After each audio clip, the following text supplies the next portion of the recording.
when a struggling single dad found a terrified bride chained to a tree in the woods. He thought he was just helping someone in need. Working double shifts at a small-town diner and raising his daughter alone, Marcus Sullivan could barely keep his own life together. Still, he couldn't just walk away like everyone else had.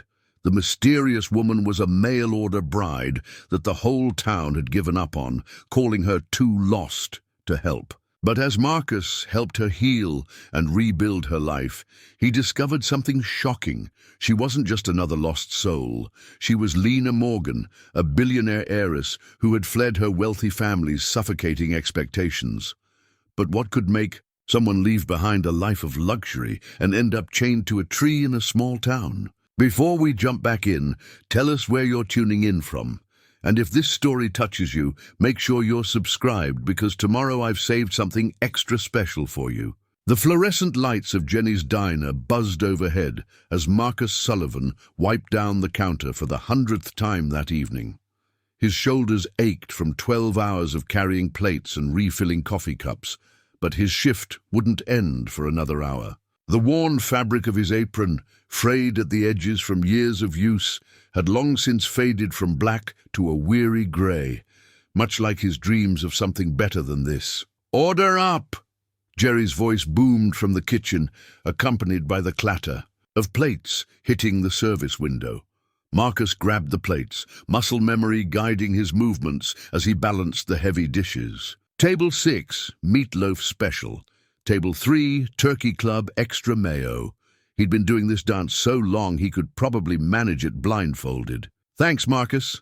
Mrs. Henderson smiled up at him as he set down her meatloaf. She was one of the regulars, had been coming in every Tuesday for as long as he'd worked here. "How's little Emma doing?" His expression softened at the mention of his daughter.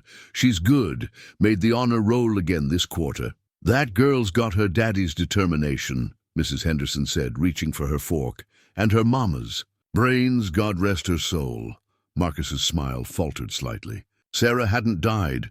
She'd just decided that motherhood and small-town life weren't for her, leaving him with a 3-year-old and a stack of unpaid bills. But he never corrected the assumption. Sometimes a kind lie was easier than a harsh truth. His phone vibrated in his pocket. Mrs. Martinez, their elderly neighbor who watched Emma after school. He stepped into the break room, heart racing until he read the message. "Emma's finished her homework and had dinner. She's reading now, but keeps asking when you'll be home." He texted back quickly, "1 more hour. Tell her I love her and I'll be there for bedtime story." Back in the diner, the evening rush was winding down. Marcus caught fragments of conversation from the handful of remaining customers. Something about a missing woman, a mail-order bride. Gone wrong. This kind of gossip spread fast in a town like Millbrook. "Heard she just up and vanished," one of the truckers said between bites of apple pie. "That internet marriage stuff never ends well. My sister's friend said she seemed strange from the start," his companion added. "Too quiet, like she was hiding something. Probably ran off with whatever cash she could grab." Marcus kept his head down, focusing on restocking sugar packets and straightening menus. He'd learned long ago that getting involved in town gossip only led to trouble. Besides, he had enough of his own problems to worry about. The pile of bills in his apartment drawer flashed through his mind. Emma's upcoming dental work, the car, repair he'd been putting off, rent due in 10 days. The tips had been decent tonight, but nowhere near enough. He'd have to pick up extra shifts this weekend, which meant another Saturday of Emma sitting alone with her books while other kids went to birthday parties and soccer games. "You're working too hard, son," Jerry said as Marcus started preparing. For closing, the old cook had been here even longer than Marcus, his white hair covered by the same style of paper hat he'd probably worn for decades. "When's the last time you took a day off?" Marcus shrugged, stacking clean plates with practiced efficiency. "Can't afford to, Jerry. Emma's growing like a weed. Needed new shoes last month, and winter coats aren't getting any cheaper." "You're a good father," Jerry said, his voice gruff with sympathy. "But you can't pour from an empty cup forever." The words hit harder than Marcus wanted to admit. Some nights, after Emma was asleep, He'd sit at their small kitchen table and wonder how long he could keep this up.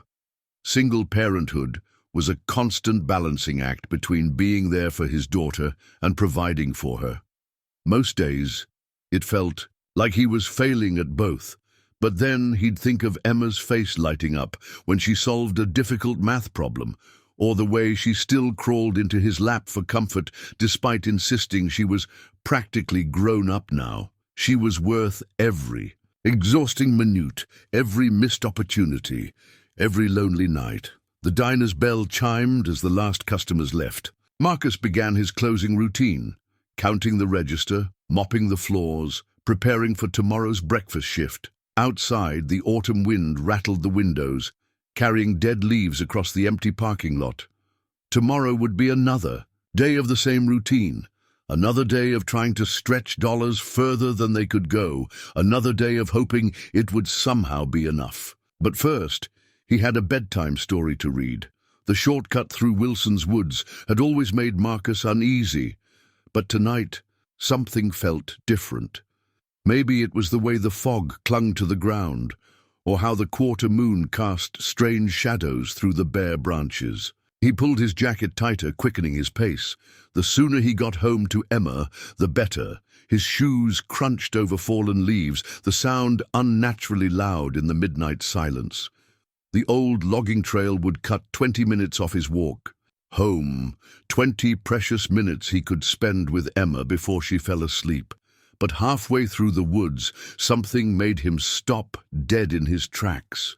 A sound, soft, barely there, like someone trying not to cry. "Hello!" His voice seemed to disappear into the fog. The sound came again, followed by a metallic rattle. Marcus pulled out his phone, switching on its flashlight. The beam cut through the darkness, catching something white among the trees.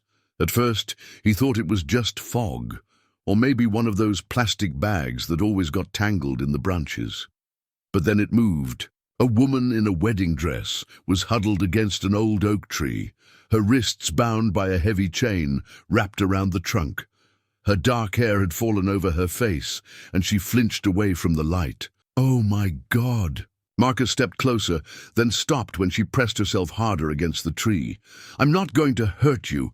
Are you okay?" She looked up slowly, and Marcus saw fear warring with desperation in her eyes. Her lip was split, a dark bruise blooming on her cheek. The wedding dress, which might have been beautiful once, was torn and stained with dirt and blood. "Please," she whispered, her voice hoarse. "Please help me." Marcus's mind raced. He should call the police. That would be the sensible thing to do. But something about the raw terror in her eyes made him hesitate. She looked like a trapped animal, ready to bolt at the first sign of danger. "I'm Marcus," he said softly, the way he talked to Emma after a nightmare. "I work at Jenny's diner. I'm going to help you, okay? Can you tell me your name?" She swallowed hard. Lena. The name clicked in his memory. Snippets of diner conversation, rumors about a mail order. Bride, who'd vanished 2 days ago. The town had been buzzing with theories. She'd stolen money and run away. She'd never existed in the first place. She was part of some scam. Nobody had suggested this. The chain was secured with a heavy padlock. Marcus examined it, trying to keep his hands steady. "Who did this to you?" Lena shook her head violently. "Please, just get me out before they come back." They. The word sent a chill down his spine. Marcus looked around the dark woods, suddenly aware of how exposed they were. Okay, let me think." He pulled out his phone again, but there was no signal. Of course there wasn't. That's why he hated this shortcut. "I have some tools in my car," he said. "It's parked at the diner about 10 minutes away. If I run—" "No!" Her hand shot out, grabbing his sleeve. "Please don't leave me here. They check. They'll know someone found me." Her fingers were ice cold, against his arm. How long had she been out here? The temperature had dropped near freezing last night. Marcus looked at the chain again, then at his phone, then back at Lena. The smart thing would be to run for help. Call the police. Let them handle this. He had Emma to think about. He couldn't afford to get involved in something dangerous, but he couldn't leave her here either. Not like this. Not when she looked at him with those terrified eyes that somehow reminded him of Emma after Sarah left, when his daughter would wake up crying, afraid he'd disappear too. "Okay," he said, shrugging off his jacket. "Here, put this on. I'm going to try something, but I need you to stay very quiet." He wrapped the jacket around her shoulders, then picked up a heavy rock from the ground. The padlock was old, probably rusty. If he could just hit it right. The first strike rang out like a gunshot in the quiet woods. Lena flinched, and Marcus froze, listening for any sound of approach. Nothing but the wind in the trees. "Sorry," he whispered. "Just hold on." 3 more strikes, each one making him wince at the noise. On the 4th, the lock finally broke, falling open with a quiet click. Lena stared at the broken chain as if she couldn't quite believe it was real. Then slowly, she reached up and pulled it away from her wrists, revealing raw red marks underneath. "Can you walk?" Marcus asked. She nodded, but when she tried to stand, her legs buckled. Marcus caught her before she could fall, surprised by how light she felt. "My place isn't far," he said. "You need medical attention and food and—" "No hospitals," she interrupted. "No police. Please, they'll find me." Every instinct told. Marcus, this was a bad idea. He had a daughter to protect. He couldn't bring a stranger into their home, especially one who was clearly in some kind of trouble. But he couldn't send her back into the darkness either. "Okay," he said finally. "No hospitals.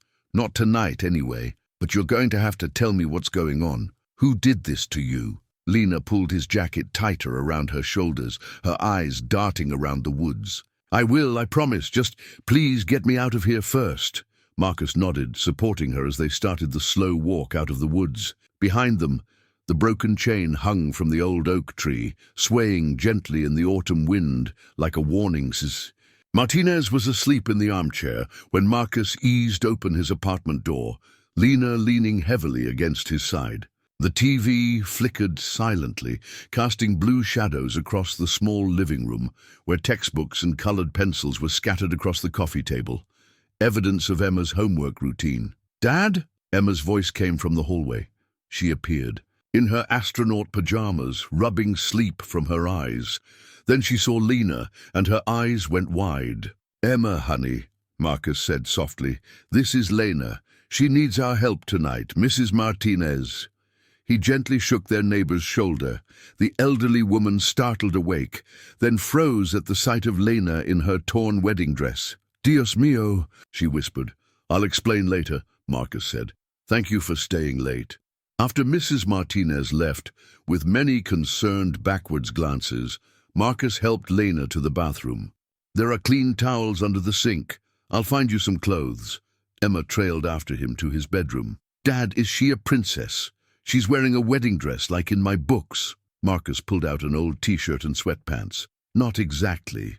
Sweetheart, she's someone who needs our help right now, like how Mrs. Martinez helped us when you had the flu last winter, remember?" Emma nodded solemnly. "Her dress is all dirty, and she looks scared." "Yeah, she does." Marcus knelt down to Emma's level. "Listen, this is very important. We need to keep Lena being here a secret for now. Can you do that? No telling anyone at school?" "Like a secret mission." Emma's eyes lit up. At 8, everything was still an adventure. Exactly like that. He kissed her forehead. "Now, how about you get back to bed? It's way past your bedtime." "But I'm not tired." The protest was undermined by a huge yawn. "Tell you what, you can say goodnight to Lena, then straight to bed." When Lena emerged from the bathroom, she'd washed away the dirt and blood. The bruise on her cheek stood out starkly against her pale skin, but she looked more human now, in Marcus's clothes, which hung loose on her small frame. Emma immediately walked up to her. "I'm Emma," she announced. "Do you like space?" "I'm going to be an astronaut." Something softened in Lena's face. "I do like space. My favorite constellation is Cassiopeia." "What's that?" "It looks like a big W in the sky. It's named after a queen who loved her daughter very much." Emma beamed. Can you show me some time? Emma, Marcus interrupted gently. Bedtime. Okay. But instead of leaving, Emma threw her arms around Lena's, waist in a quick hug. Good night. Don't worry, I'm good at keeping secret missions.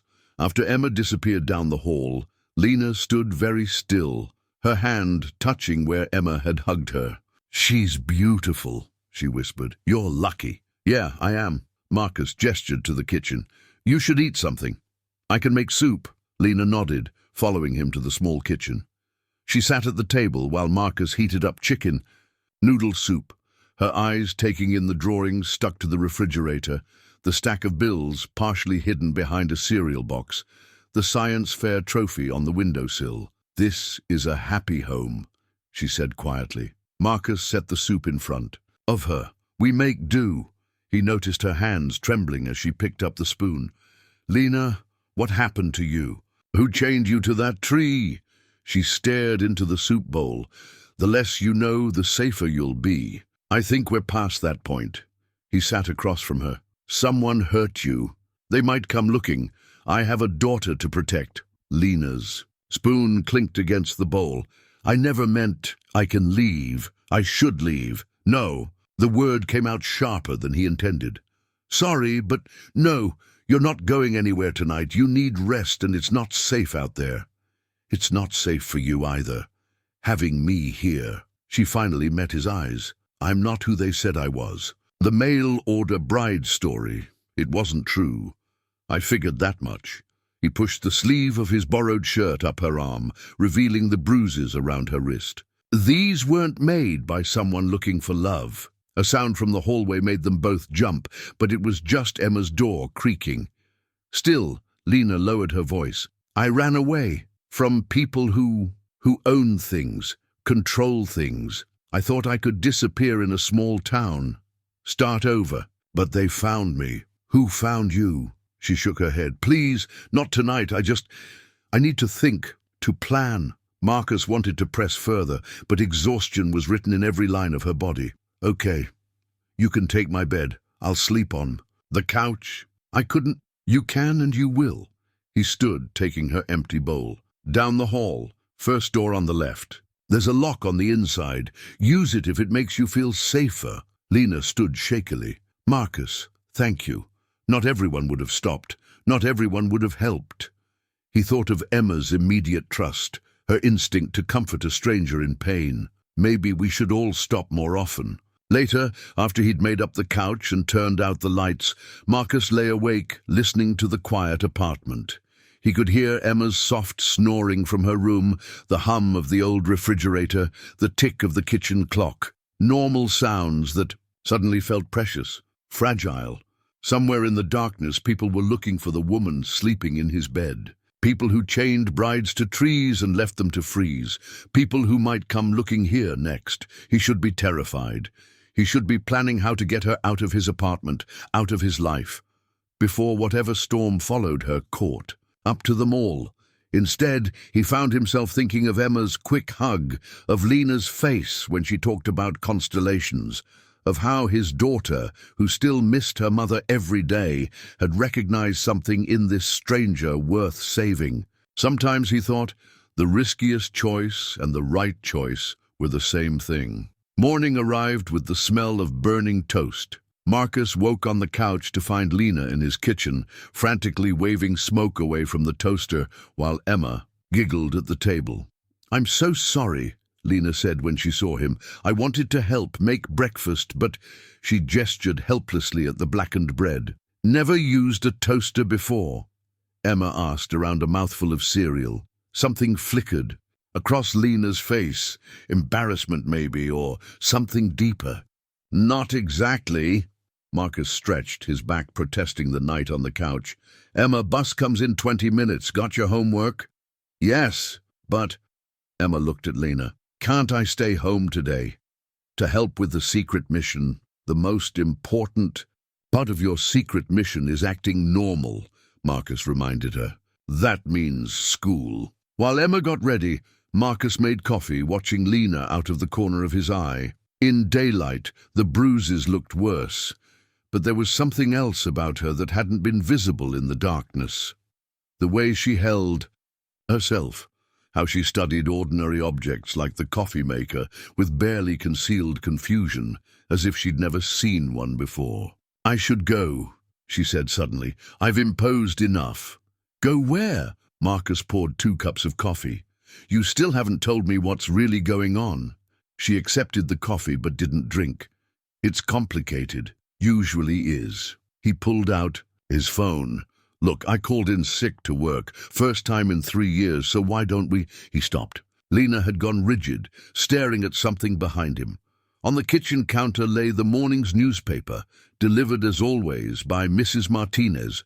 The business section was open, and there, in crisp black and white, was a photo that made Marcus's coffee cup freeze halfway to his mouth. The headline read, "Morgan Enterprises heiress still missing, $1 million reward offered." The woman in the photo wore an elegant evening gown, her dark hair swept up, diamonds glittering at her throat. But despite the makeup and jewels, there was no mistaking those eyes. "That's you," Marcus said quietly.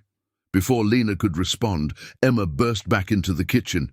"Dad, I can't find my science project." "Check under your bed," he said automatically, not taking his eyes off Lena, "the place where all missing things go." When Emma disappeared again, Lena reached for the newspaper with trembling hands. She tore something from the corner of the page, a small business card that had been stuck there, probably by accident during printing. Marcus caught a glimpse of gold lettering before she crumpled it in her fist. "They know I'm here," she whispered. "In Millbrook, that's their way of telling me." "Who?" "Your family." She laughed, a sharp, bitter sound. "The Morgan family hasn't been mine for a long time. Not since—" She stopped as Emma returned, triumphantly clutching a folder. "Found it. Dad, can Lena walk me to the bus, please?" "Not today, sweetheart." He grabbed Emma's lunch from the counter. "Remember, secret mission." After they watched Emma board the bus from the apartment window, Marcus turned to Lena. "All right. Truth time. All of it." She sank into a kitchen chair, smoothing out the crumpled business card. The gold lettering caught the morning light. "Morgan Enterprises. Family first. Business always." "My father died when I was 12, she said. "My Uncle Richard took over both the company and me, raising me to be the perfect heir. The perfect bargaining chip, the perfect bride for a merger he'd been planning for years." Her fingers traced the edge of the card. "I was supposed to marry the son of our biggest competitor, unite the companies, all very dynasty appropriate. But you ran." "I tried."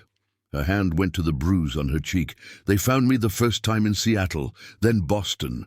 I thought a small town would be different, use the mail-order bride story as cover, but they have people everywhere." Marcus thought of the chain around the tree, the strategic cruelty of it. "Your uncle did that to you?" "His people." She closed her eyes. "He never gets his hands dirty. That's what the money is for. $1 million. The number hit Marcus like a physical blow.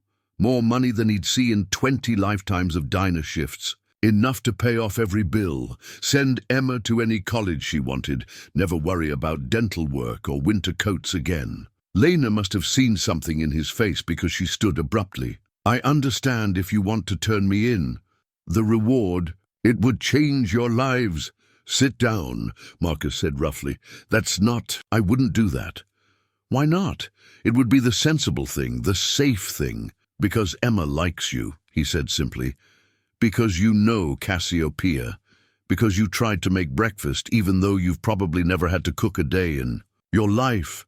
Because nobody deserves to be chained to a tree. I don't care how many millions they're worth." Tears spilled down her cheeks. She wiped them away with the sleeve of his borrowed shirt. "I don't know what to do," she whispered.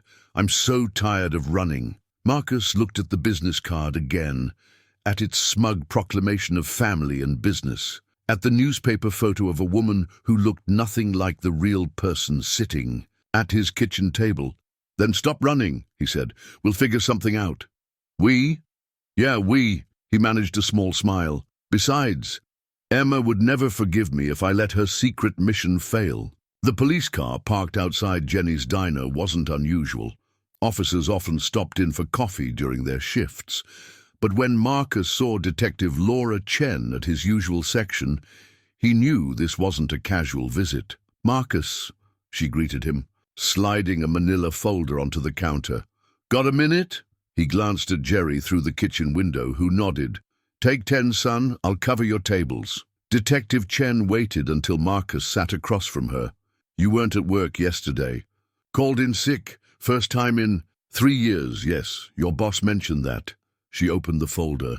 "You usually walk home through Wilson's Woods after your shift, correct?" Marcus's hand tightened around his order pad. "Sometimes, when I'm running late." She pulled out a police report, complete with photos of the oak tree, the broken chain, the disturbed ground around it. Someone reported suspicious activity in the woods 2 nights ago, signs of a struggle, evidence of restraints. Detective, "And now," she continued, "we have confirmed that the missing woman everyone's been talking about. She's actually Lena Morgan, heiress to Morgan Enterprises." She studied his face. "That's quite a coincidence, don't you think? Her being found right where you walk home." "Found?" Marcus kept his voice neutral. "So you've located her?" "Not yet, but her uncle's security team is very interested in this area." She tapped the photos. "They're offering substantial rewards for information." "I heard." "Marcus," her voice softened, "I've known you since Emma was in diapers. You're a good man, a great father. If you're involved in something, let me help before this gets worse." Through the diner's window, Marcus spotted a black SUV cruising past, its tinted windows reflecting the morning sun.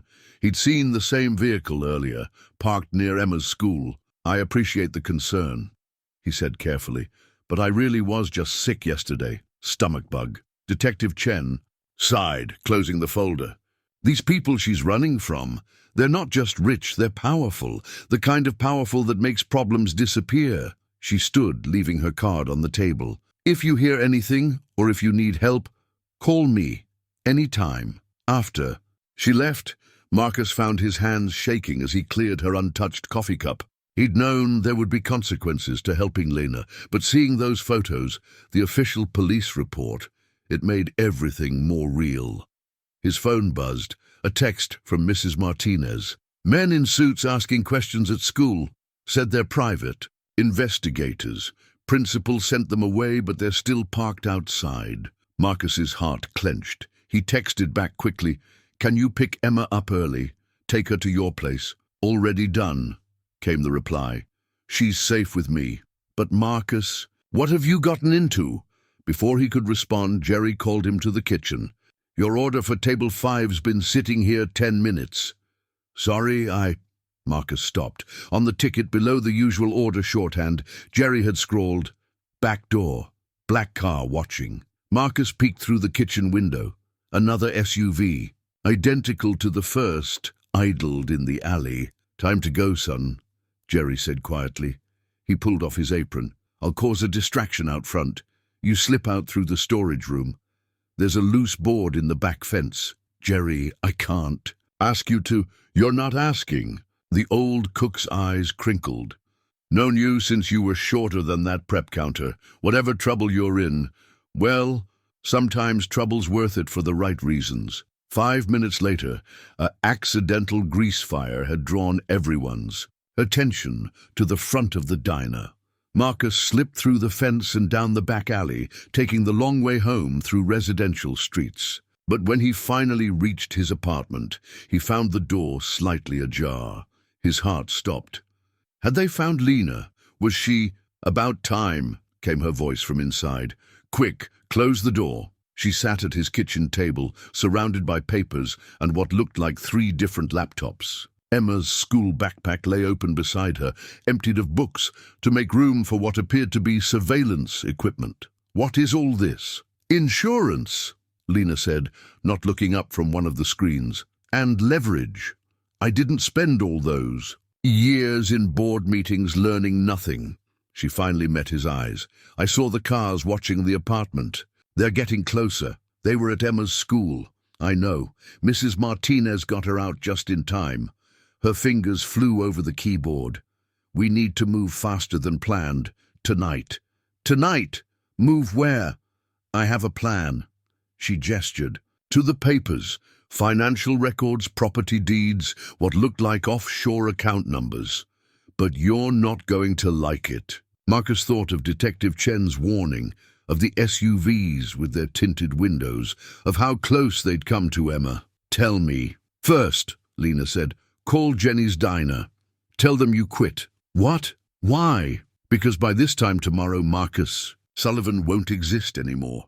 She pulled up another document. None of us will. Absolutely not. Marcus paced the small kitchen, running his hands through his hair. We can't just disappear. Emma has school, friends, her whole life is here. Her life will be destroyed if we stay. Lena pulled up a glossy corporate newsletter. On one of the laptops, the Morgan family smiled from the cover photo, all perfect teeth and cold eyes. This is what I ran from. Not just an arranged marriage, an empire built on destroying people. Marcus leaned over her shoulder to read. The newsletter detailed Morgan Enterprises' latest acquisitions. Smaller companies systematically dismantled, their assets stripped, employees discarded. My uncle doesn't see people, Lena said quietly. Only assets and liabilities. The marriage he arranged? It wasn't about love. It wasn't even about business, not really. It was about power, control. And if he finds you? When? She corrected. When he finds me, and he won't just find me. Her hand brushed his arm. You helped me. In his world, that makes you either an asset or a liability. There's no in-between. The touch sent an unexpected warmth through Marcus's chest. He stepped back, confused by his reaction. So we run, change our names, then what? Lena stood, determination replacing the fear in her eyes.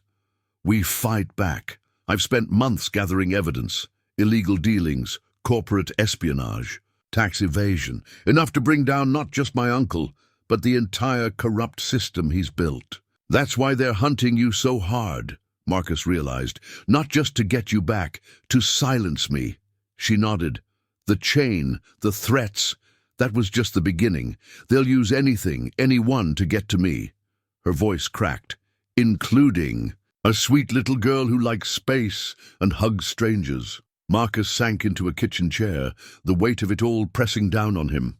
Through the window, he could see Mrs. Martinez's apartment across the street, where Emma was probably doing homework, unaware that her whole world was about to change. I never meant to drag you into this, Lena said softly. You and Emma, you're everything I never had. A real family. Love that doesn't come with conditions. She swallowed hard. I'll understand if you want to walk away. Take the reward money. Give Emma the life she deserves. Stop. Marcus turned to her. Stop acting like you're some burden we're stuck with. Emma adores you, and I... He caught himself, surprised by the intensity of his feelings. Lena stepped closer, her eyes searching his face. You what? Before he could answer, his phone buzzed. A text from Jerry. Men in suits asking questions, showing photos. Time's up. We have to go, Lena said, reading over his shoulder. Now. I need to get Emma. Already planned for. She began quickly shutting down the laptops. Mrs. Martinez is taking her to her sister's house in the next town. We'll meet them there. You thought of everything. Had to, she smiled sadly. Been running long enough to know how. As they packed essentials into 2 small bags, Marcus noticed Lena's hands trembling. Without thinking, he caught them in his own. Hey, he said softly, we're in this together. Now. She looked up at him, vulnerability and strength mixed in her gaze. Why? Why risk everything for someone you barely know? Because I know enough. He squeezed her hands. I know you tried to make breakfast for my daughter. I know you. Remember her favorite constellation? I know you'd rather live in hiding than be part of something corrupt. Marcus. She stepped closer, and for a moment he thought she might kiss him. Instead, she pressed her forehead against his chest, letting out a shaky breath. I'm so tired of being alone. He wrapped his arms around her, surprised by how natural it felt. "You're not alone anymore." They stood like that for a moment, finding strength in each other. Then Lena pulled back, wiping her eyes. "We should—" Headlights swept across the apartment windows. Car doors slammed outside. "Back door," Marcus whispered, grabbing their bags. "Fire escape."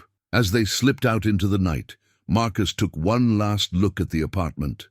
Emma's. Drawings on the fridge. Her science trophy, the life they'd built.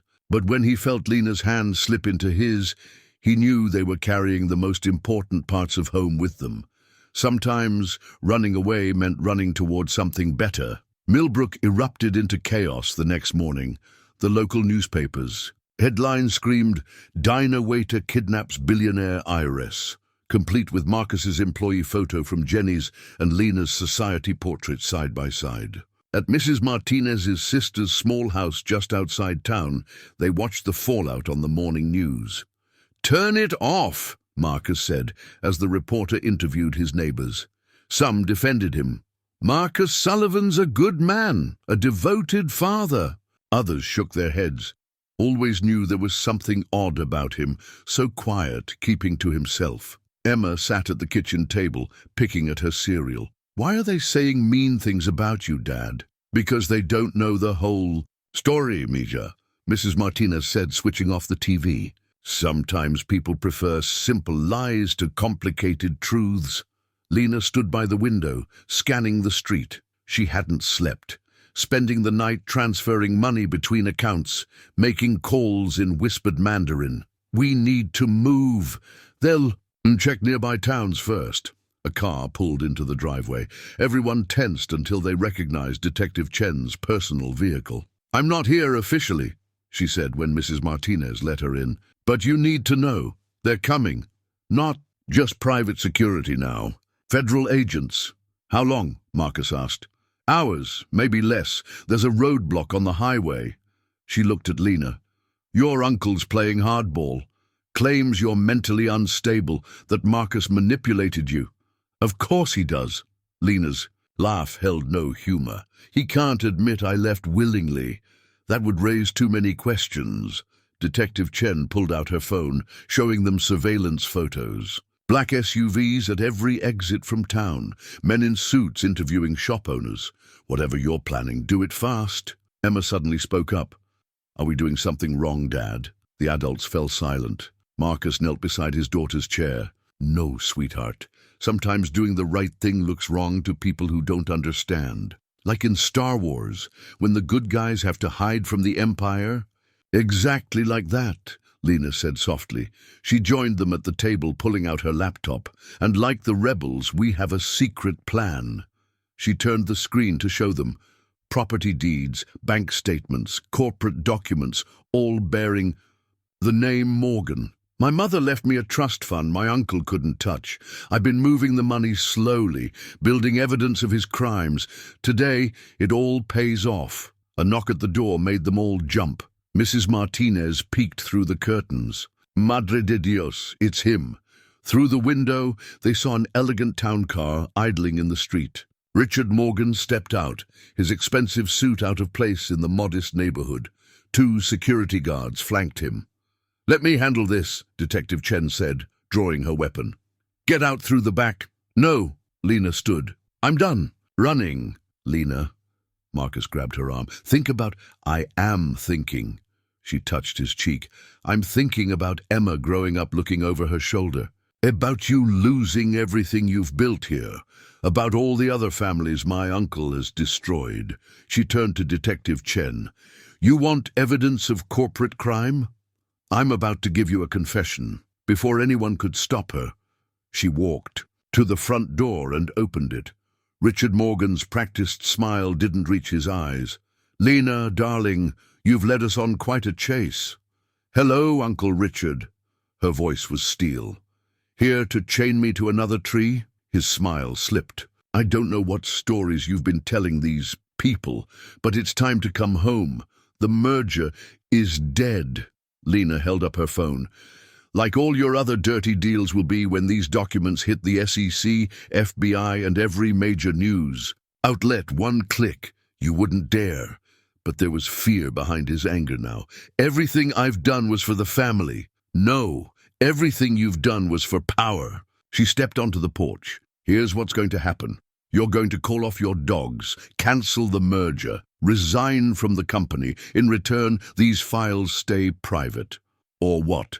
You'll destroy your own inheritance, everything your father built. My father built a company on integrity. You turned it into a weapon. She looked back at Marcus and Emma in the doorway. Some things are worth more than money. Richard's face darkened.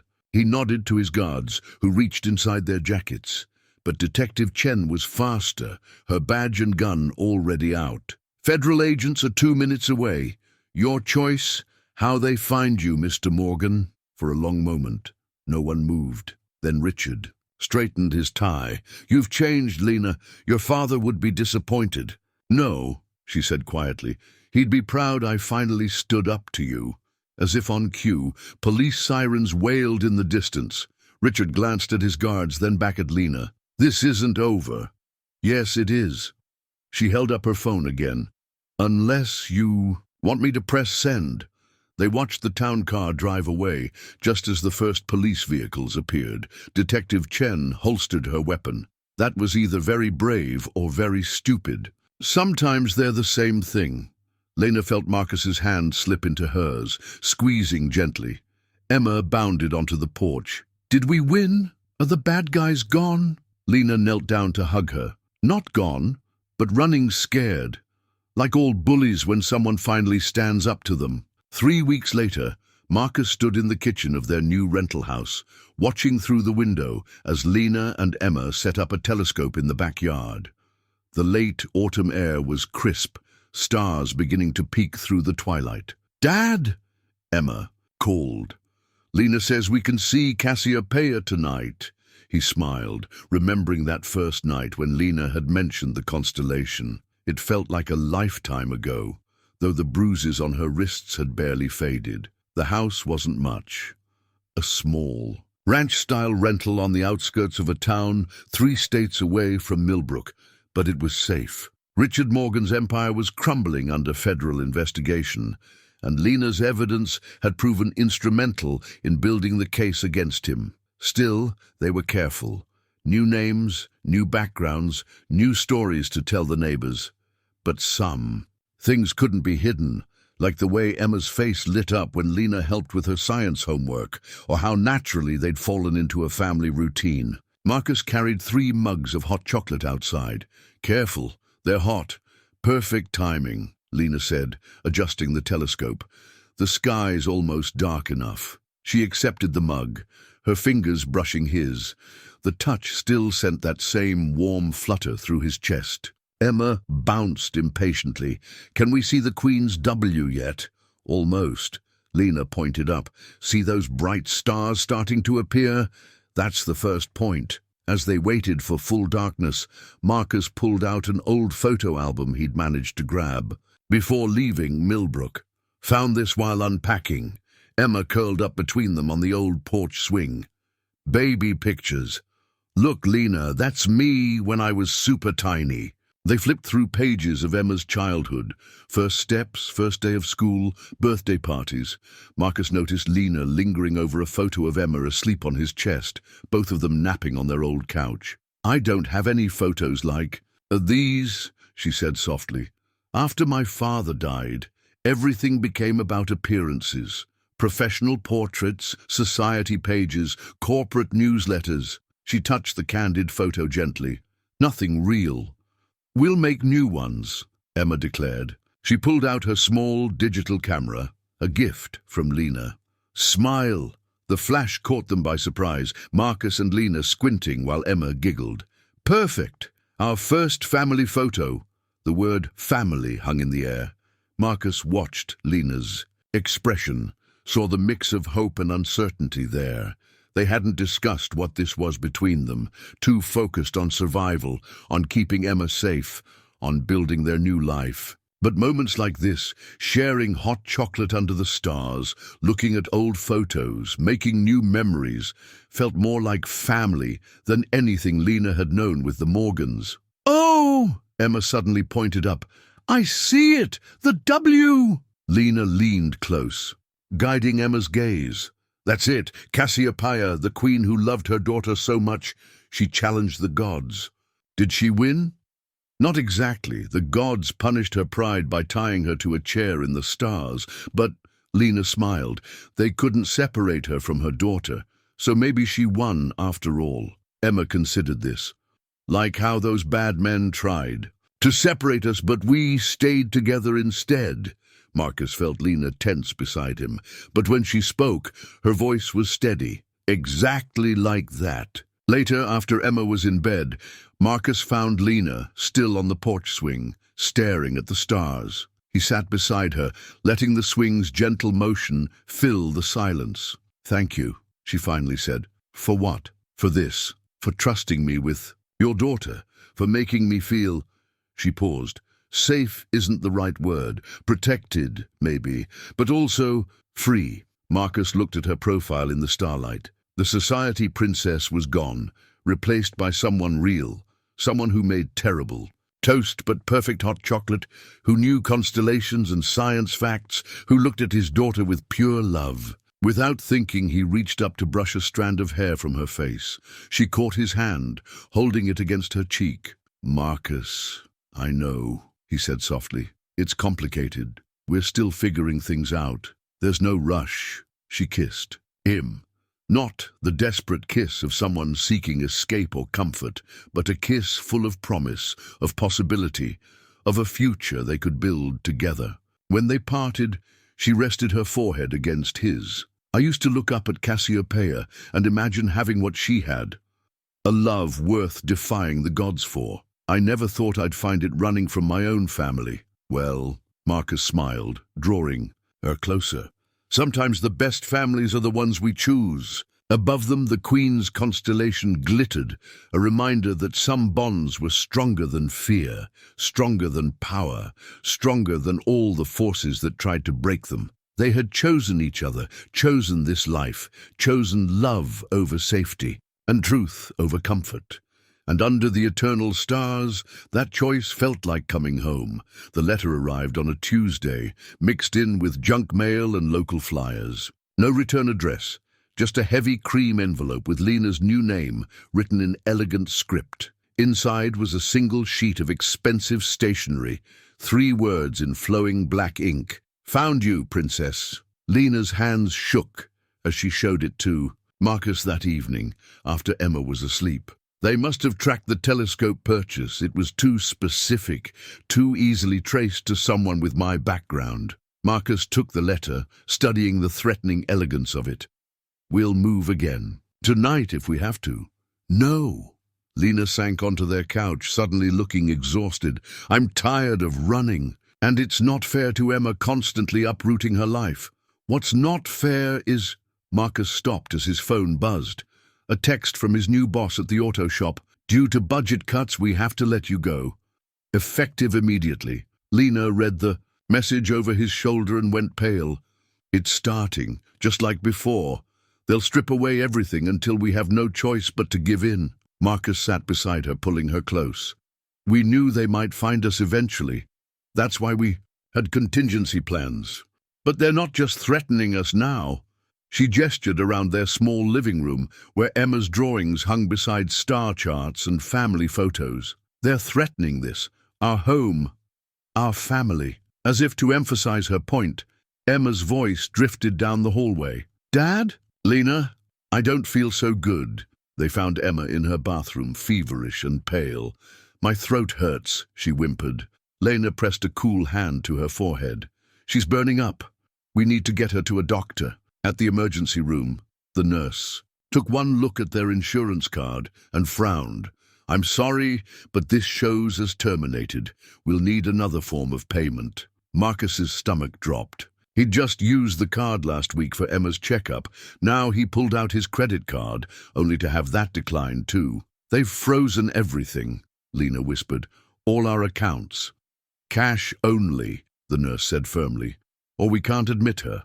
Marcus felt the weight of his empty wallet, remembered the bills waiting at home. They'd been careful with money, but starting over had eaten through their savings. Lena touched his arm. "I have to make a call." "Lena, no!" "She's sick, Marcus." "Really sick?" Lena's eyes were fierce with determination. "I won't let Emma suffer because of my past." She stepped outside, pulling out the burner phone they'd kept for emergencies. Through the hospital windows, Marcus watched her pace, her free hand clenched into a fist. 10 minutes later, she returned. "They'll unlock the accounts. But there are conditions." Before she could explain, Emma's fever spiked. The next few hours passed in a blur of doctors, tests, and diagnosis. Severe strep throat requiring immediate treatment. Later, with Emma finally sleeping peacefully in a hospital bed, Lena told him the price of their daughter's care. "A meeting," she said, her voice hollow. "Just me and my uncle, to discuss terms." "It's a trap." "Of course it is." She watched Emma's chest rise and fall. "But what choice do we have? They'll just keep coming, keep taking things away. Next time it might be worse than strep throat." Marcus took her hand, feeling the slight tremor in her fingers. "Then we fight back, like before. Your evidence is useless now. The federal investigation stalled. Key witnesses changed their stories. Money talks. Marcus and my uncle has more of it than ever." A nurse appeared with admission papers. At the bottom was a bill that made Marcus's head spin. More money than he'd make in 3 months at the auto shop, if he still had the job. "When?" he asked quietly. "Tomorrow. Noon." Lena's voice cracked. "At the Morgan Industries regional office downtown." "I'm coming with you." "No." She gripped his hand tighter.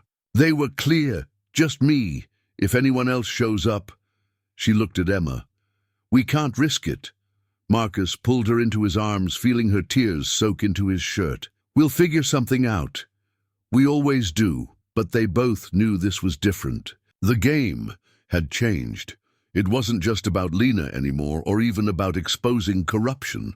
It was about a little girl who called both of them her family, who deserved more than a life of running and fear. Through the hospital window, dawn was breaking. In a few hours, Lena would walk into that meeting, facing the demons of her past, to protect their future. And for the first time since they'd found each other, Marcus wouldn't be able to protect her. Sometimes love meant letting go, even when every instinct screamed to hold on tighter. Emma's hospital room felt smaller in the morning light. Marcus watched the IV drip while Lena gathered her things, preparing to leave for the meeting. She'd traded her usual jeans and sweater for a sleek black dress, armor for the battle ahead. "Remember the plan," she said, checking her phone. "If I don't call by 2, we leave. Head for the safe house in Montana." The words tasted bitter. "Lena, there has to be another way." She looked at their bank statement on her phone, a string of zeros where their savings had been. The hospital bill lay on the bedside table, along with a stack of collection notices forwarded from their old address. Each piece of paper felt like another chain wrapping around them. "Maybe," Marcus hesitated, "maybe we should take the reward money, start over somewhere else." "They'd never let us disappear." Lena touched Emma's forehead, checking her fever. "My uncle doesn't lose, ever." From the bed, Emma stirred. "Lena, you look pretty, like a princess." Lena's composure cracked. She sat on the edge of the bed, smoothing Emma's hair. "More like a warrior queen today, sweetheart. Are you going to fight the bad guys again?" "Something like that." Lena forced a smile. "I need you to be brave while I'm gone. Take care of your dad for me." Emma nodded solemnly. "Will you be back for star watching tonight? You promised to show me Mars." Lena's eyes met Marcus's over Emma's head. They both knew promises were dangerous things right now. "I'll do my best," Lena said softly. "Keep my spot warm on the porch swing." After Emma drifted back to sleep, Marcus walked Lena to her car. The hospital parking lot was eerily empty, morning fog clinging to the asphalt. "Don't do anything reckless," he said. "Emma needs you. I need you. What I need is for you both to be safe." She touched his cheek. "Everything I am, everything I have. It's all because you stopped that night, saw me, saved me. You saved yourself. We just helped a little." "No," She shook her head. You gave me a family, love without conditions. I won't let them take that away. The kiss they shared tasted of fear and faith and fierce determination. Then Lena was gone, her car disappearing into the fog like a ghost. Marcus returned to Emma's room, trying not to think about the last time Lena had faced her uncle. The bruises had finally faded, but the memories hadn't. Around 11, Detective Chen called. She'd relocated after helping them, taking a job with the state police to stay close. Just heard from my contact at the FBI, she said.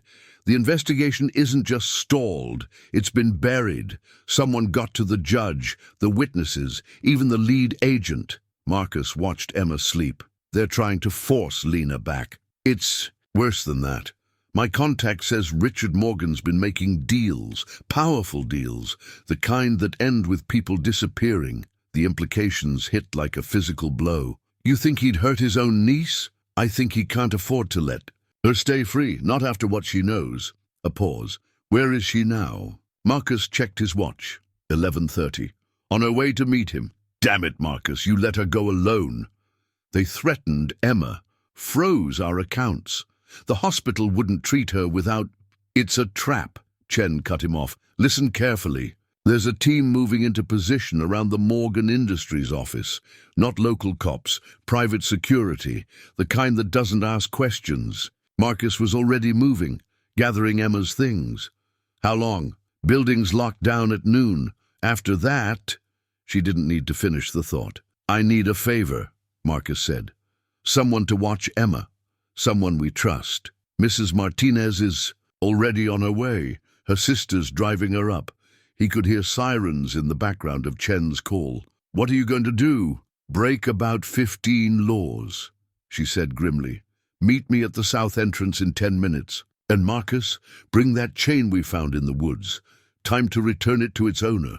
Mrs. Martinez arrived in a flurry of worried Spanish, clutching Emma's favorite blanket from home. Go, she said, taking Marcus's place by the bed. Find her. Bring her back. Emma stirred. Dad, where are you going? To get Lena, he said, kissing her forehead. Remember what she said about being brave? Like a warrior queen? Exactly. I'll bring your queen home, promise. Detective Chen's unmarked car idled at the service entrance, engine running. The rusted chain from the woods lay on the back seat, a grim reminder of what Richard Morgan was capable of. Buildings through there. Chen handed him an earpiece. Service tunnel connects to the parking garage. I'll create a distraction up front, draw their security that way. What kind of distraction? A small smile. Let's just say some anonymous tipster reported a bomb threat. Building evacuation should start in... She checked her watch. 3 minutes. Marcus touched the chain. Why did you keep this? Evidence. And because sometimes the best way to fight monsters is to remind them of their own crimes. The service tunnel was dim and damp, their footsteps echoing off concrete walls. Through the earpiece, Marcus heard Chen coordinating with someone, calling, in favors, arranging backup. Wait, she whispered, pulling him into a shadow. 2 security guards passed, speaking into radios. Sir wants the package secured before evacuation. Level B2, cars ready. Marcus's blood ran cold. Package. They weren't planning to negotiate. They were planning to take Lena, just like before. His phone vibrated. A text from an unknown number. Your daughter's fever's getting worse. Shame if something happened to her medication. They're at the hospital, he breathed. No, they're not. Chen showed him her phone. My people are watching Emma. It's a bluff. But what if it wasn't? What if an alarm blared overhead? Emergency lights began flashing. That's our cue. Chen drew her weapon. Remember, B2 level. I'll handle the guards. The parking garage was eerily empty, evacuation orders echoing through the speakers. Marcus clutched the chain, moving between concrete pillars. Ahead, a black town car idled, its engine purring. Voices approached. Marcus pressed himself against a pillar. The documents are ready, Richard Morgan's smooth voice. Everything's prepared, sir. Once she signs... She'll sign. A pause. Where is she? Conference room. Guards are bringing her down now. Marcus peered around the pillar. Richard Morgan stood by the town car, elegant as ever in his tailored suit. Two men flanked him, private security, bulges visible under their jackets. Movement by the stairs caught his eye. More guards, escorting Lena. Her hands were already zip-tied. Uncle Richard, her voice carried across the garage. "Still doing your own dirty work?" "My dear, everything I do is for the family." He gestured to the car. "Shall we discuss your future somewhere more private?" "You mean somewhere you can make me disappear?" Richard's smile didn't waver. "You've become quite dramatic since your adventure. That common life must have affected you more than I thought. That common life taught me what real family means." "And what about your new family?" Richard checked his phone. "I hear little Emma's condition is quite serious. Children are so fragile." Marcus saw Lena's shoulders stiffen, saw her start to break. The chain felt heavy in his hands. Before he could think, he stepped out. "Remember this." He held up the rusted links. "Found it in the woods, along with evidence of kidnapping, assault, conspiracy." "Marcus, no!" Lena struggled against her guards. Richard sighed. "Mr. Sullivan, I wondered when you'd appear. Always the hero." He nodded to his men. "Take care of this." But before they could move, police sirens wailed. Detective Chen's voice boomed through a megaphone. "This is the police! Building is surrounded!" Chaos erupted. Guards drew weapons. Richard reached for Lena, and Marcus threw the chain. It caught Richard across the face with a satisfying crack. The man stumbled, blood spurting from his nose. Chen's team swarmed in, weapons raised. "Federal agents! Everyone down!" In the confusion, Marcus reached Lena. Her zip ties fell away under his pocket knife. "Emma?" she gasped. "Safe. Mrs. Martinez is with her. You shouldn't have come." "Yes, I should." He pulled her close. "Always." Richard Morgan knelt on the concrete, hands behind his head, blood dripping onto his expensive suit. The chain lay beside him like a prophecy fulfilled. Sometimes justice came full circle. The federal building's interrogation room felt smaller than it was, the fluorescent lights harsh against its grey walls. Richard Morgan sat on one side of the table, holding an ice pack to his face. His lawyer hovering nervously beside him. Lena stood by the window, Marcus at her shoulder, while Detective Chen laid out documents one by one. "Kidnapping," Chen said, tapping the first file. "Assault, conspiracy. And these offshore accounts? The SEC is very interested in those." "My client exercises his right to remain silent," the lawyer interjected. "That's new," Lena said quietly. "You've never been silent about anything, Uncle Richard." A sharp knock interrupted them. A man in an expensive suit entered, followed by another familiar face that made Lena go rigid. James Whitney, her arranged fiancé. "What is he doing here?" James looked uncomfortable, tugging at his collar. "Lena, I had no idea. About the woods, the chain, I swear." "But you knew about the rest." Her voice cracked. "The forced marriage? The threats? I thought you were just nervous." Getting cold feet. Detective Chen raised an eyebrow. "Mr. Whitney, are you saying you were unaware of the coercion involved in your arrangement?" "The arrangement," Richard cut in, "was a standard business merger, nothing more." "Nothing more?" Lena slammed her hands on the table. "You sold me like a company asset, but I wasn't valuable enough on my own, was I? You needed those trust fund documents, my mother's final gift, the only thing you couldn't control." James paled. "Trust fund? What trust fund?" "The real reason for the merger."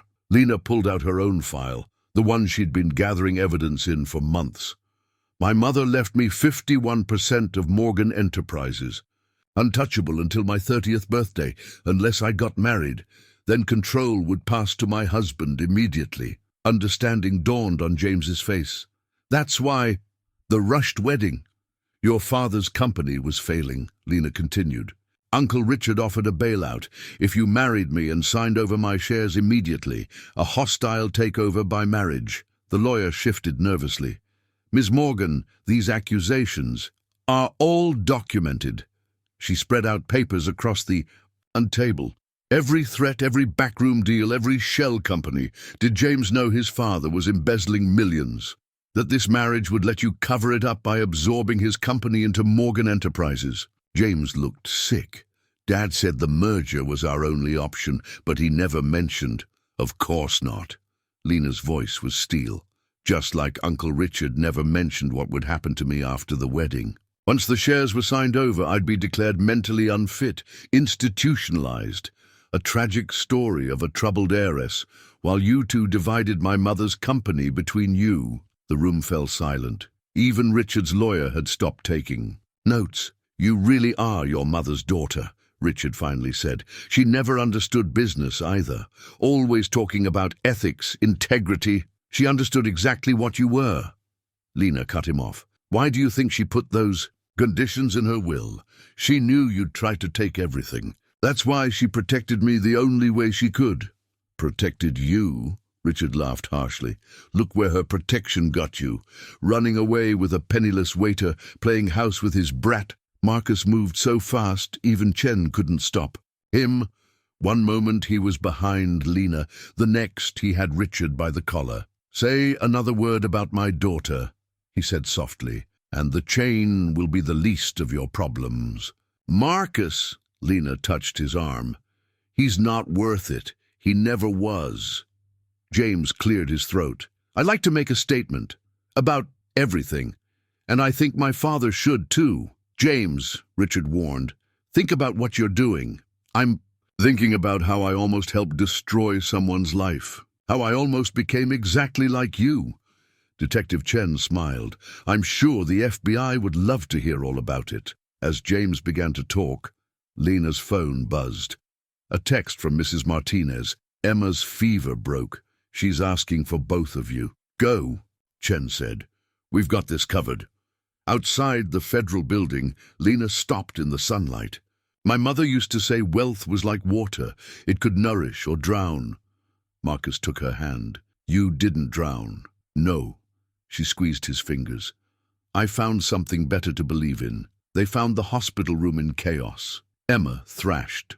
In her bed, face flushed with renewed fever, while doctors rushed around her. Mrs. Martinez stood in the corner, clutching her rosary and crying. What happened? Marcus demanded, reaching for his daughter's hand. Her body's rejecting the antibiotics, a doctor explained. We need to try a different treatment, but what? The new medication, it's experimental, expensive. Insurance won't. I'll pay, Lena interrupted. Whatever it costs. The doctor hesitated. Ms. Morgan, your accounts are still frozen pending the federal investigation. Even with the evidence against your uncle, it could take weeks to... Emma's monitor screamed, her small body convulsed. She's seizing! Someone pushed Marcus back. Need crash cart in here. The next hours passed in a blur of medical terms and beeping machines. Emma stabilized but remained unconscious, her breathing shallow. There's a specialist, the doctor told them later, in Boston. He's had success with cases like this, but we can't afford it, Marcus finished. The weight of their situation crashed down on him. All their sacrifices, all their fighting, and still money could determine whether his daughter lived or died. Lena paced the small room, her heels clicking. Against linoleum. There has to be a way. My mother's trust fund is locked until you're 30, Marcus reminded her. Unless, she stopped pacing, unless I marry. The word hung between them like a physical thing. No, Marcus shook his head. We're not letting them win. There has to be another way. This isn't about winning anymore. Lena touched Emma's pale cheek. It's about her. Lena, James is cooperating with the FBI. He feels guilty. If I agreed to the marriage, made it look like this was all a misunderstanding, they'll destroy you. Marcus's voice broke. Everything we fought for, none of it matters without her. Lena's eyes filled with tears. She taught me what real love is, Marcus. The kind that sacrifices everything, like you did that night. In the woods. Emma stirred, whimpering in her sleep. Lena bent down, kissing her forehead. I have to make a call, she whispered. But before she could reach for her phone, the door burst open. Detective Chen entered, followed by a tall woman in an expensive suit. "Diana?" Lena breathed. "What are you?" "Your mother's lawyer," Diana explained, opening her briefcase. "And the executor of her will." She pulled out a document. "You should read this." Lena scanned the paper, her eyes widening. This can't be." "Your mother knew her brother better than anyone. She added a codicil to her will the day before she died. In case of medical emergency involving direct family members, the trust fund restrictions can be lifted immediately." "Direct family members?" Marcus asked. Diana smiled. "The codicil specifically mentions, and I quote, 'my daughter's chosen family, whether by blood, marriage, or love.' Your mother believed family was something you build, Lena, not something you're born into." Lena sank into a chair, the paper trembling in her hands. "All this time, she knew. She knew I'd need to choose someday. And you did choose," Diana said softly. "You chose love over power, just like she did." "The specialist," Chen added. "He's already been called. A helicopter's standing by to transfer Emma to Boston as soon as she's stable." Marcus pulled Lena into his arms, feeling her tears soak into his shirt. Against his chest she whispered, "We're not losing her. We're not losing any of it." Emma's monitor beeped steadily, stronger now. Outside the window, dawn was breaking over the city, painting the sky in colors of hope. Sometimes the greatest victory wasn't in fighting battles, but in discovering they'd already been won by someone else's love long ago. 2 months later, Marcus stood in front of a small brick building on Millbrook's main street, key in hand. The faded "For Lease" sign in the window had been replaced with a fresh coat of paint and a new name, Starlight Diner. "Well?" Lena asked, squeezing his hand. "Ready to see inside?" Emma bounced beside them, fully recovered and bursting with energy. "Can I pick which booth is mine?" "You can pick all the booths," Marcus laughed. "You're our official taste tester, remember?" The bell chimed as they entered. Jerry was already inside, inspecting the newly installed kitchen equipment. The old cook had retired from Jenny's the moment Marcus offered him the head chef position.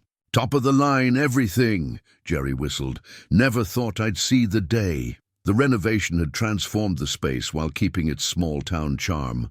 Chrome and leather booths lined the walls, each with a small brass telescope mounted. By the window, the ceiling twinkled with fiber-optic stars, and constellation maps decorated the walls. "The health inspector signed off this morning," Lena said, reviewing documents on her tablet. "We can open next week." Marcus watched her move through the diner, confident and relaxed in jeans and a sweater. The society heiress was gone, replaced by a woman who could discuss business plans and flip pancakes with equal enthusiasm. The trust fund had changed everything and nothing. They'd returned to Millbrook not as fugitives, but as business owners. The town that had once whispered about them now buzzed with excitement over the new diner. "Dad!" Emma called from a corner booth. "This one has Cassiopeia on the ceiling." "That's your booth, sweetheart," Lena said, "for doing homework and watching stars. And for family dinners every night," Marcus promised. Jerry emerged from the kitchen with a stack of menus. "Speaking of dinner, want to test these recipes? Got some new ideas." They gathered in Emma's booth, sampling Jerry's creations while discussing opening plans. The food was perfect. Comfort classics with subtle upgrades, just like the diner itself. "Oh," Lena remembered, pulling something from her bag. "The lawyer sent over the final paperwork for the business partnership." Marcus looked at the documents. His name beside Lena's, equal owners of their new venture. "You sure about this? It's your money that—" "Our money," she corrected. "Our dream, our family." She handed him a pen. "Besides, I still can't work the coffee maker without help." As he signed, Emma studied the constellation above them. "Is Cassiopeia still watching her daughter?" "Every night," Lena said.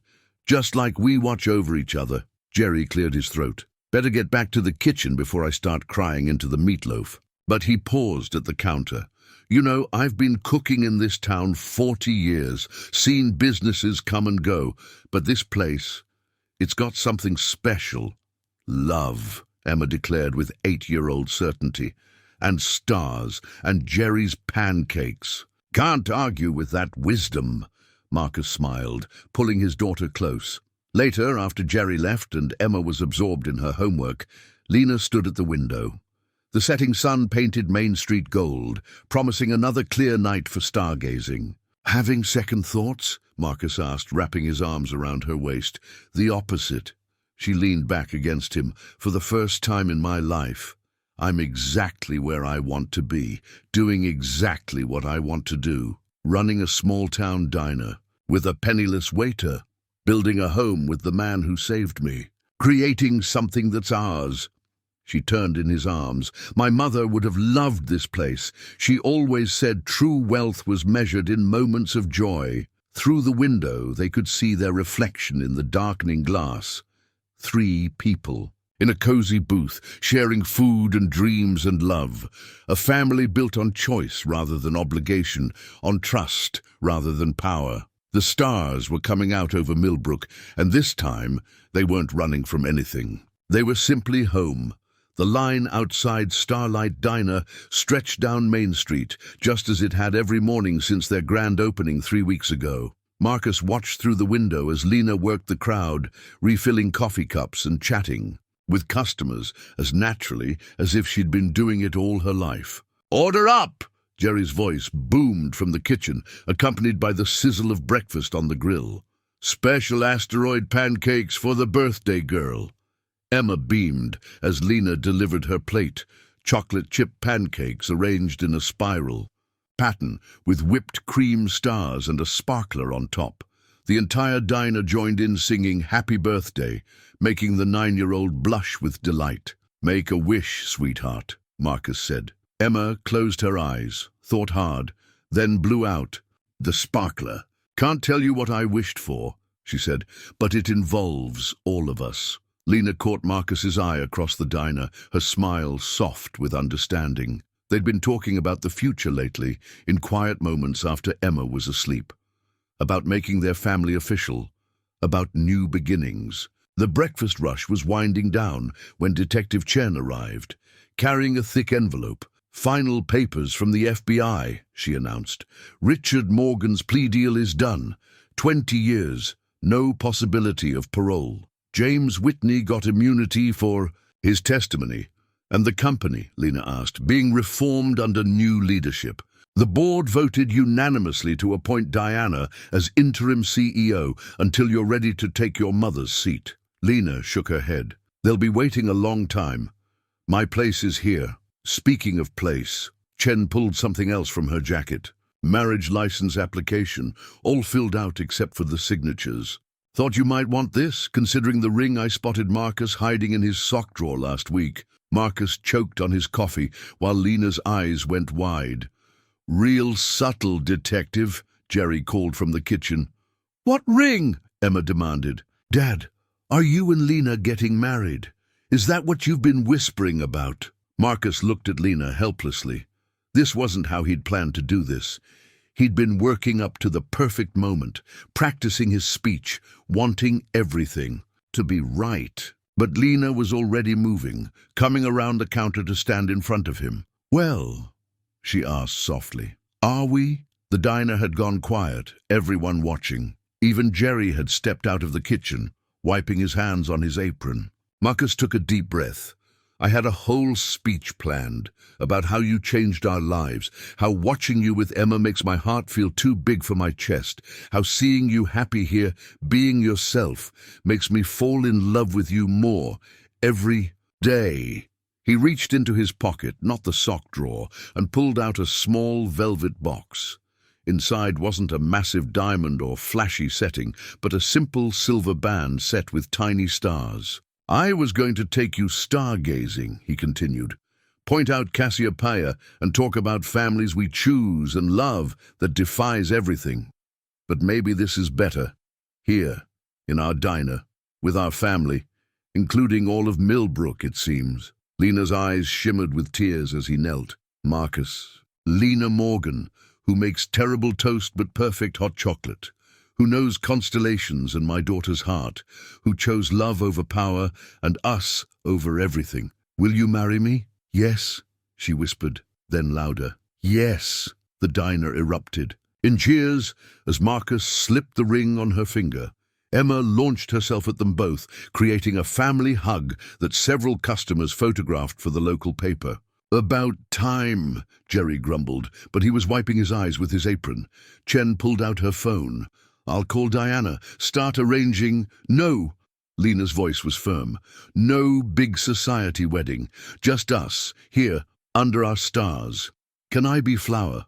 Girl? Emma asked. Of course, honey.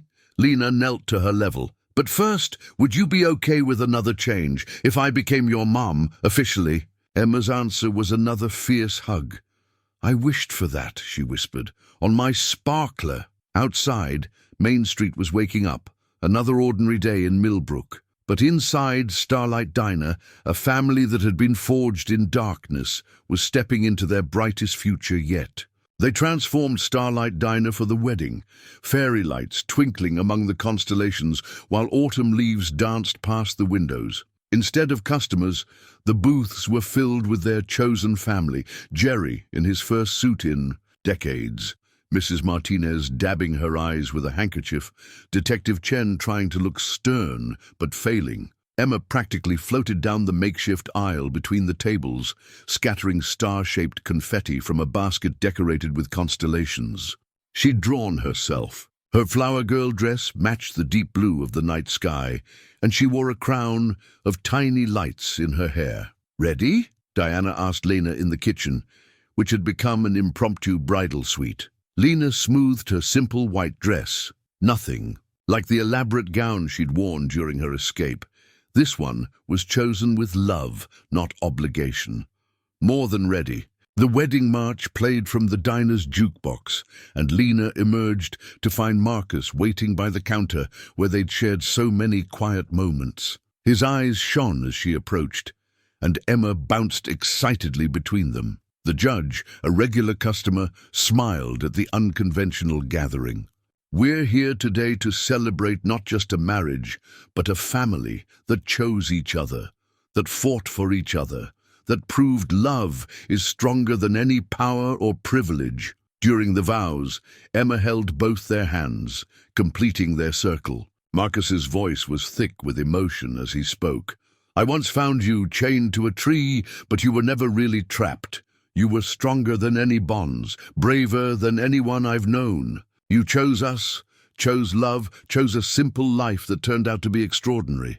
I promise to spend every day making sure you never regret that choice. Lena's tears fell freely as she responded. I ran away from a false family and found a real one. Found a man who sees me, not my name or wealth. Found a daughter who taught me what unconditional love means. I promise to never stop choosing you both every day, under every star. And now, the judge said, a special edition. Emma, the little girl pulled out a carefully folded paper. I, Emma Sullivan Morgan, promise to be the best daughter to both my parents. To remember that family isn't about who you're born to, but who you love. And to always help Jerry with the secret pancake recipe. Laughter mixed with happy tears throughout the diner. When Marcus and Lena kissed, Emma threw her remaining confetti over them, creating a shower of stars. Later, after the cake, decorated, with constellations, of course, and the dancing, Emma teaching Lena the moves to her favorite songs, the new family stood outside under the real stars. Look, Emma pointed up, Cassiopeia is right over our diner. The queen watching over her family, Lena said, holding her daughter close. Marcus wrapped his arms around them both. Speaking of family, there's something we want to show you. Emma, they led her to booth 1, her booth, where a folder waited. Inside were adoption papers already signed by a judge. You're officially ours now, Lena explained. Both of us. If you want to be. Emma's answer was to launch herself at them both, nearly knocking them over with the force of her hug. Best wedding present ever. Through the window, they could see their reflection, no longer just a father and daughter taking in a stranger, but a family made whole by choice and love. Above them, the stars of Cassiopeia twinkled like a celestial blessing. 1 year ago, a desperate woman in a wedding dress had been chained to a tree. Today, she stood free under the stars, surrounded by more love than all her family's wealth could ever buy. Sometimes, Marcus thought, the most valuable things in life were the ones that looked worthless to others. A struggling diner, a small town, life, a family pieced together from broken parts, but stronger for the mending. Happy? He asked his wife. Lena kissed him under the starlight, their daughter between them, their future as bright as the constellations above. Beyond measure. 5 years later, the graduation ceremony had just ended when Emma burst through the doors of Starlight Diner, her middle school honors cord swinging. "Mom, Dad, did you see my speech?" "See it," Jerry called from the kitchen. "Your mother recorded it from 3 different angles." Lena laughed, tucking her phone away. "And I'm sending copies to everyone we know." The diner was closed for their private celebration, but the usual warmth remained. Constellation maps now shared wall space with Emma's science fair ribbons and newspaper clippings about their success. Best small business in Millbrook, 5 years running, according to the latest article. Marcus emerged from the back with a cake decorated like a star chart. "For our graduate," he announced. "Though I still can't believe you're starting high school next fall." "Advanced placement," Mrs. Martinez reminded them proudly, just like her mother. "Both her mothers," Emma said quietly, touching the locket that held photos of both Sarah and Lena. They'd made peace with the past, learning that family had room for all kinds of love. Detective Chen, now Police Chief Chen, arrived with a special gift, a professional telescope. "For our future astronomer," she said, "though you'll have to share it with the diner's stargazing nights." The community events they hosted had become legendary. Every month, families gathered to learn about the stars while enjoying Jerry's themed desserts.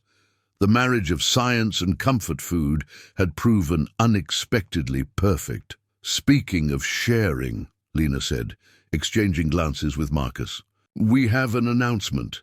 Emma looked up from her cake. "Is this about the expansion? How did you—" "I saw the blueprints in Mom's office.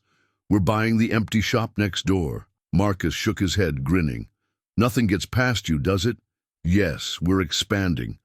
Adding a proper space for the astronomy club, plus a few other surprises." "Like the college scholarship program?"